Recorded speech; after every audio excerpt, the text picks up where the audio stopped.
이렇게 강달러 기조가 계속되고 여타 국가들은 오히려 환율이 너무 폭등해서 자국 화폐 가치가 폭락해서 경제적인 어려움이 많아질 경우 미국 입장에선 마지막에 가장 좋은 이벤트를 할 수 있습니다. 뭐죠? 흔히 말해서 줍줍을 할 수 있습니다.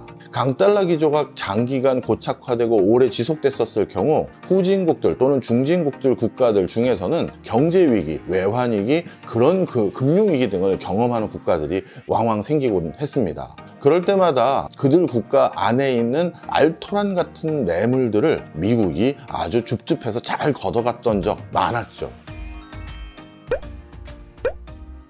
안녕하십니까, 박종호입니다. 요즘 환율 때문에 걱정하시는 분들 많으시죠? 다시 1,400원대 근처까지 올라왔습니다. 그래서 저도 여기저기 강연을 다니거나 세미나, 포럼 등에 참석하다 보면 기업인들이 특히 도대체 교수님 환율은 언제쯤 내려지는 겁니까? 다시 1,200원대, 1,100원대로는 언제쯤 가나요? 가긴 하는 겁니까? 이런 질문들 많이 해주십니다. 자, 그런데 제가 보기에는 올 한 해는 적어도 경제 상황이 또 어떻게 바뀔지 모르겠습니다만 적어도 올 한 해는 1,300원대 이상에서 계속 놀면서 1,400원대 이상까지도 계속 넘나드는 그런 상황이 계속될 것으로 보여집니다.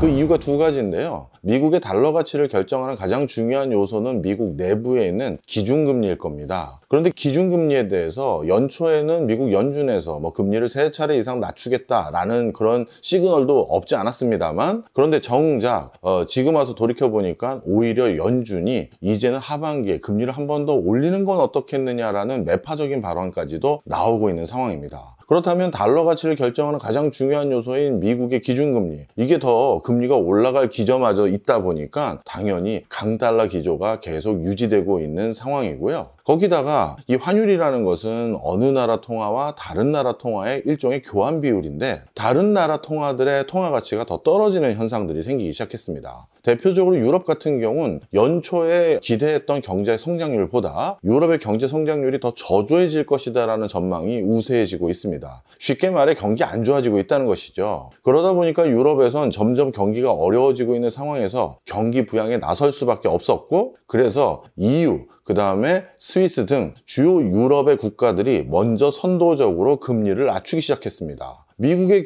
달러의 기준금리는 그대로인데 유로화의 기준금리가 먼저 낮아지니까 상대적으로 유로화의 가치가 떨어지니 달러가 더 강세 기조가 될 수밖에 없는 것이죠. 뿐만 아니라 유럽에서 얼마 전에 끝났던 EU 의회 선거 결과를 보니까 극우 성향의 정치가들이 대거 원내에 진입하게 됐고요. 이것으로 인해서 EU 체제의 어떤 공고한 협조, 협력이 이제 조금 느슨해지는 거 아니냐. 그러다 보면 EU가 한 목소리를 내기가 어려워지게 되고, 그렇다면 자연스럽게 유로존에도 여러 가지 부정적인 시그널이 있을 수 있다라는 시장의 인식 때문인지 이런 선거 결과가 유로화 악화에도 또 일부 영향을 준 것 같습니다. 또 다른 기축통화인 엔화도 마찬가지입니다. 사실 엔화 같은 경우는 더 이상 엔화 가치 방어마저도 힘들어진 거 아니냐라는 인식들이 많아지고 있는 것 같습니다. 통상적으로 일본의 금융회사들 같은 경우는요, 자국의 엔화 가치가 너무 많이 떨어지거나 너무 많이 올라가서 그 둘 중에 하나로 혹시 환차 손을 보게 되는 경우가 있을 수 있는데요. 그런 것을 대비하기 위해서 일정 범주 안에 자신들이 예측한 수준의 환율대로 화폐를 교환할 수 있는 그런 금융적인 방법을 많이 활용합니다. 근데 최근 들어서 일본의 금융회사들이 환해지를 전혀 하지 않았다라는 사실들이 하나씩 밝혀지고 있습니다. 쉽게 말해 엔화 가치가 1달러에 1,600엔보다 더 높은 수준인 1,700엔, 1,800엔까지 충분히 갈 수 있다라고 스스로 판단하기 때문에 더 이상 엔화 가치가 떨어지는 거에 대해서 리스크를 대비하지 않고 아예 처음부터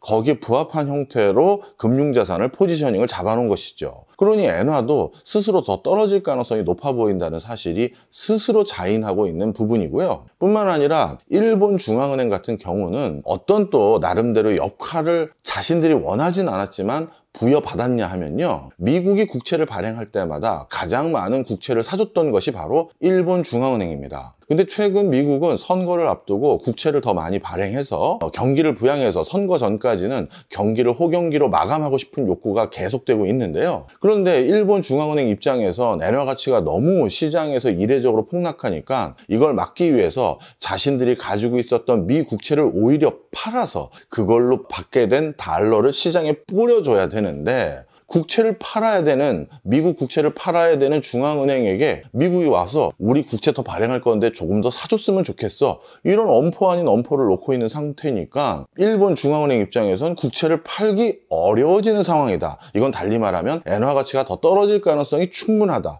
아마 전 세계 금융시장에선 이렇게들 예측한 것 같습니다. 실제 그래서 엔화 가치는 점점 더 떨어지고 있는 기조 속에 있고요. 심리적 저지선이라고 할 수 있는 1500엔 선은 이미 깨졌고 1600엔 선도 넘나들고 있는 수준까지 지금 굉장히 약화되고 있는 상황이에요.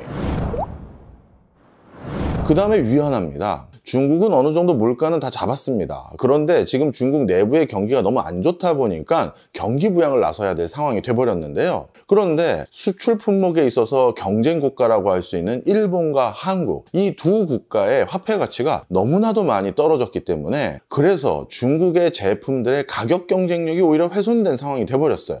엔화 가치도 뭐 32년 이래 가장 낮은 선까지 떨어졌고 우리 원화도 1,400원대까지 올라온 상황이니까요. 그러다 보니까 중국 인민은행 역시도 안 되겠다, 우리도 위안화 가치를 인위적으로 좀 낮춰서 우리 제품들의 수출 경쟁력을 좀 회복하고 그걸 기반으로 내수를 좀 살려야겠다. 게다가 위안화 가치를 인위적으로 떨어뜨리기 위해서 중국의 기준금리도 조금 인하해서 시장을 경기 부양 형태로 바꿔야겠다. 이런 인식들이 점점 높아지고 있습니다. 자, 그렇다면 중국마저도 자국 통화인 위안화를 평가절하하게 된다면 전 세계에서 달러를 제외하고 있는 나머지 대부분의 국가들의 화폐 가치가 평가절하되는 상황이 돼버리는 것이죠. 그러면 자연스럽게 강달러 기조가 계속될 수밖에 없는 여지가 바로 여기에 있는 것입니다. 특히 이렇게 강달러 기조가 이렇게 계속되게 될 경우 미국도 이걸로 인해서 뭔가 손해를 보지 않을까요? 이런 생각들 하시는 분들이 계실 텐데요. 아직까지는 이렇게 높은 강달러 기조가 계속되면서 미국이 손해보는 거 솔직히 제 식견에는 잘 들어오지 않습니다. 지금 미국 경제는 수치상으로는 너무나도 좋은 상황이고요. 그래서 고용뿐만 아니라 경기 지표들도 다 크게 개선됐었고 종합주가지수마저도 사상 최고치를 갱신하면서 연일 고공행진을 그리고 있는 상황입니다. 그리고 이렇게 강달러 기조가 계속되다 보니까 미국 역시도 외국에서 물건을 사와야 되는데 이 사올 때 저렴하게 물건을 사올 수 있다 보니까 당연히 자국의 물가를 잡는 데 있어서도 일정 부분은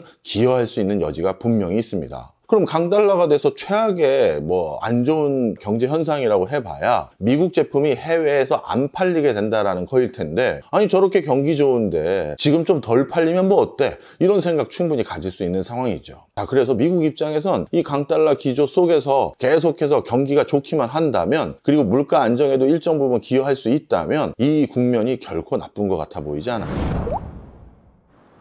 그리고 약간 음모론적인 발언일 수 있습니다만 이렇게 강달러 기조가 계속되고 여타 국가들은 오히려 환율이 너무 폭등해서 자국 화폐 가치가 폭락해서 경제적인 어려움이 많아질 경우 미국 입장에선 마지막에 가장 좋은 이벤트를 할 수 있습니다. 뭐죠? 흔히 말해서 줍줍을 할 수 있습니다. 강달러 기조가 장기간 고착화되고 오래 지속됐었을 경우 후진국들 또는 중진국들 국가들 중에서는 경제위기, 외환위기, 그런 금융위기 등을 경험하는 국가들이 왕왕 생기곤 했습니다. 그럴 때마다 그들 국가 안에 있는 알토란 같은 매물들을 미국이 아주 줍줍해서 잘 걷어갔던 적 많았죠. 멀리 생각할 거 있나요? 우리나라 외환위기 때도 우리나라의 주요 도심지 한복판에 있는 마천루들 건물들 외국의 국부펀드를 비롯해서 미국의 투자은행들이 많이 매입해 갔고요. 그러고 나서 다시 몇 년 뒤에 우리 경제 봄이 오니까 그 건물들 시세가 다시 올라가니까 막대한 차익 보고 다시 그 건물을 매각했던 적들이 있죠.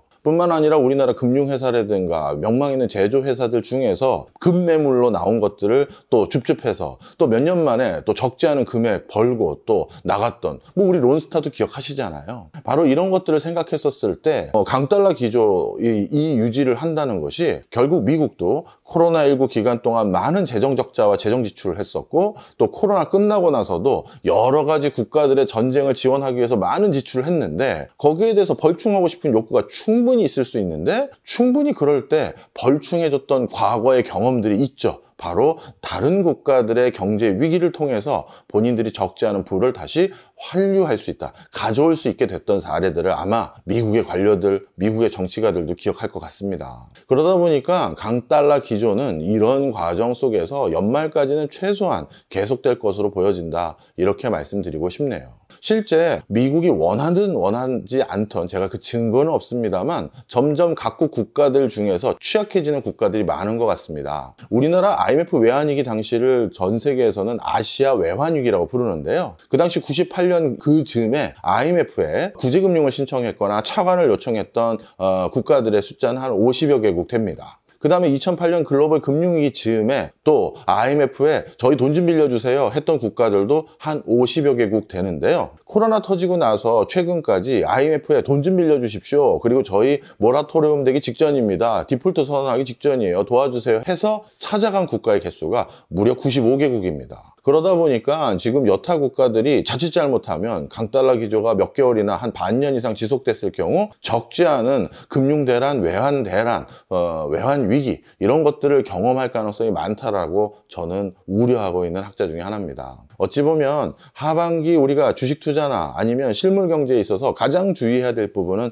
이 부분이 아닌가 이런 생각 가져보네요. 저는 다음 시간에 또 다른 주제 가지고 또 찾아오겠습니다. 고맙습니다.